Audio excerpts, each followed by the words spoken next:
Hey everybody, and welcome to my in5 series where I cover a topic in about 5 minutes. Tomas writes in asking about time stretching between the Sp404 mk2 and the MkII MPC, and I've been working on a track that I was like, you know what, I got 4 loops, let me just bring them over here, and I can kind of show you a few things. First of all, I want to explain the difference between time stretching and pitch shifting and kind of how it normally works. So I've got these loops here. If I just play them all together, I have already loaded them in. I've told the Sp404 mk2 that they're 92 BPM, and I've got the project currently set to 92 BPM.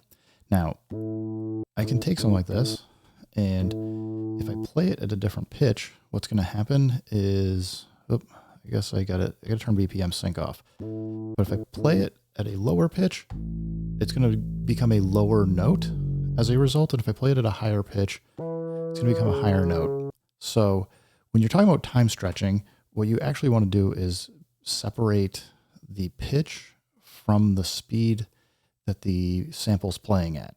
And to do that, on the Sp404 mk2, you want to make sure you got BPM sync on, and you want to make sure you got the right value set. And right now I've got vinyl set to yes. And there's a few different modes here, which we'll get into. But if I take and play these, again, no time stretch going on because we're at 92 BPM. But if I come into tap tempo and drop this down to like 70, you can hear it's playing slower, which is what we want, but it's also playing at a lower note. So what I'm going to do, I'm going to go back into pitch and speed. I'm going to hold shift down and I'm going to go vinyl and say no. And we're going to use the, what is it, like the very something, or I forget what the Roland calls it, but there's a couple modes here. We got ensemble, backing, and off. And if we go off, at least, what's going to happen is we can adjust the tempo separately from the pitch. And now if we come in and play, it's all playing at the same speed of 70 BPM, but it's not having the pitch altered. Actually, maybe some of them are still. Sorry, I have to do hold copy. Well, I think if you hold copy and shift, you can do all of them at the same time. No. Whoops, in the wrong note. Let's get out of here. So I'm just going to have to do this for all of them, just so it doesn't start sounding weird. And you can hear it's bringing in artifacts. And that's happening as a result because it has to make up the content as we stretch that sample out. It doesn't actually know, but it wants to try and it adds in like, does like some, I don't know about the Roland, but some systems do like some granular stuff. Anyway, we do have also another mode of backing, which if we go through and set everything to, you usually wouldn't set them all the same, but you can hear, I mean, to me at least, that sounds even more terrible. Again, it's going to depend on like what the different sounds are. You're probably going to want to tune each one by ear, but we've also got ensemble, which we can do. If you go read the manual, it'll tell you like use backing for this type of track and ensemble for like more of a mixed sound.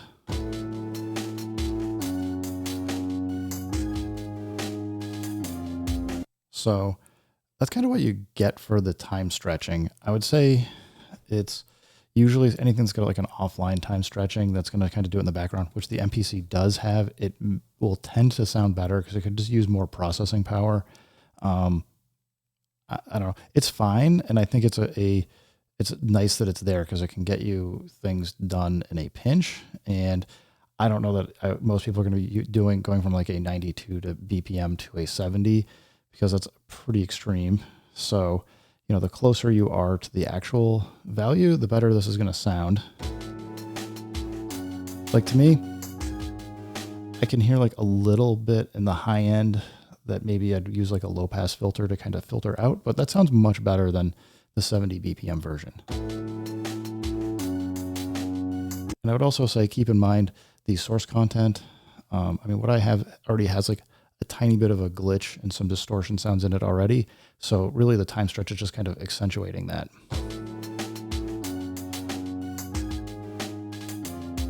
So, going the other way, going faster, it's going to tend to sound better because it's basically choosing what to throw away or not use for some of the sample content. So, I mean, you can get like really crazy.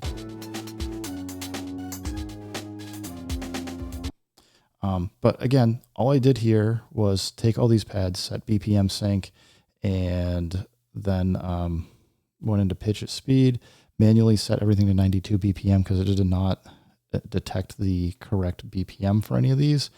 And just after that, held shift down and just have been selecting whether or not I wanted vinyl, yes or no, and whether I wanted the very off backing or ensemble. So nothing like super fancy here. As I said, I'd probably go through, well, you could actually have some time stretching going on. So, it's not a bad idea to kind of come in and do like each one by ear and decide if you're going with it off. So we got 80 BPM, come back in, listen. We don't want, like, that sounds really warbly to me. So I probably don't like that one. That one's still kind of got that warble to it. Whereas like for the bass here, ensemble's pretty good. Ensemble's not doing so great there. And maybe there's not a perfect setting here. But here the drums sound a little glitchy, so that immediately sounds better to me with backing. I mean, that one sounds pretty good. I think that was set to, no and off. So at that BPM speed, that sounds much better to me than just kind of playing them all with the same setting. So you're going to find that based on whatever the sound is, it's going to vary. Now let's move over to the MPC here.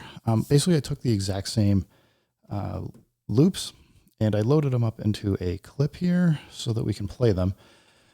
Did the same thing. So these are all, I did have to go in to these. Some of them were very close to the 92 BPM, but if I go to sample edit, some of them were like 58 or whatever. I just went in and set everything by hand to 92 BPM for every one of the loops I loaded.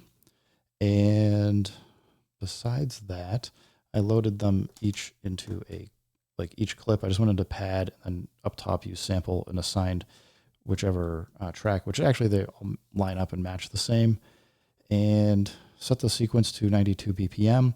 They are all set to be warp here. So as I adjust the BPM, it will be warped and it won't be doing the pitch changing of the sound. So with that said, I probably am not going to be able to get all these to trigger at the same time, but we'll let it go around one bar. Yeah. Sometimes I can get it, sometimes I can't. So now we'll trigger these because it's set to trigger on one bar. So again, this is what it sounds like. Same as what we were just doing with the Sp404 mk2. Same loops and time stretched. So right now we're at 92 BPM, the samples are 92, and it's not making any difference. I'm gonna turn it back up and I'll go down to 70 and you can kind of hear what that sounds like.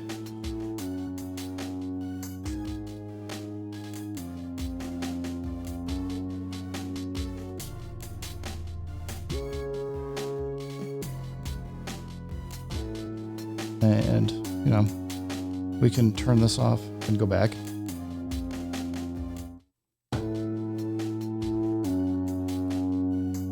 Might have hit that a little low. But similar, I would say that the MPC sounds a little bit worse. It doesn't sound quite like it's quite as high quality, but part of that is because we can't go in and tell it what types of sample content we're working with. The only setting that we've got in preferences is under, let's see, that was a general, I forget, yeah, audio warp algorithm. I've got it set to Pro 10. We can change it to basic, which will make the sounds sound worse, but we're not able to go in and adjust what algorithm it's using beyond what it's using across the whole thing, kind of like we can on the Sp404 mk2. How much this bothers you is going to depend on, I guess, kind of like what sound you're looking for, how much time stretching you're doing, what features you're looking for. Honestly, if I'm going to be doing time stretching, I'm usually going to be coming in and I'll just grab one of them. Doesn't really matter. So we get this. We can go in and process and do a time stretch. And like it doesn't know. So we're going to go tell it it's 4 beats at 92 BPM. We can come in with a ratio and say we want to get it down to, or we could just dial in 72 BPM, or we'll do 70. I'll just show you. So if we do this, we're going to hit do it. It's going to go replace the sample, if I remember correctly. But you can see it's like processing offline. And now it is playing slower. But it doesn't have all those artifacts. So it still thinks it's 72 BPM or 92. So we're going to go change that to 70. And if we go through, I'm not going to do it because I'm kind of got plenty of time on this video already. But if we were to go through and do this for every single sample, actually, you know what the heck? Let's just go do it. We'll just go through and do all these. I'm going to go, I don't know why it's coming in goofy here. 92. I'm going to go 70 and do it. We'll just do all these. And then you can kind of at least hear whether you think it sounds better or not. But again, you just remember, like, you got to invest the time to do this if you're planning on really getting into time stretching. So next one, we did not do bass, and we missed one other one. 92, and new tempo is 70.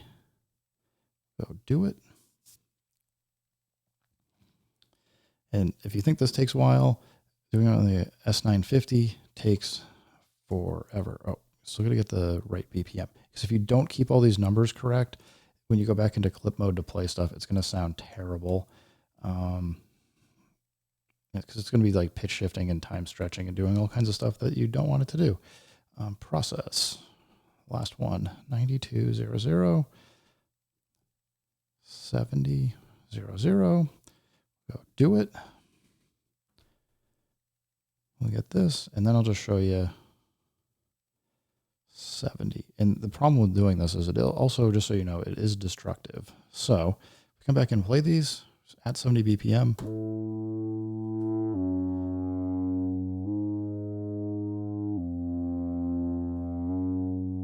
So, I mean, like, to me, that sounds much, much better. Oop. I might have something set up wrong here.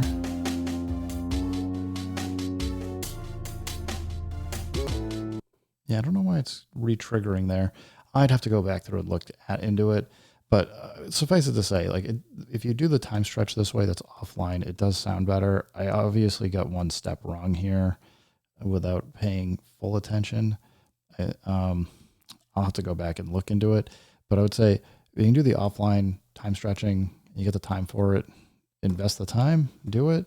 Otherwise, I would say I kind of feel like the Sp404 mk2 in at least some ways has a better sound to it, only because you have the 4 different algorithms. I mean, technically 3 for time stretching that you can go play around with. Because if you get in vinyl mode, it's not really time stretching, then you're pitch shifting and time stretching at the same time.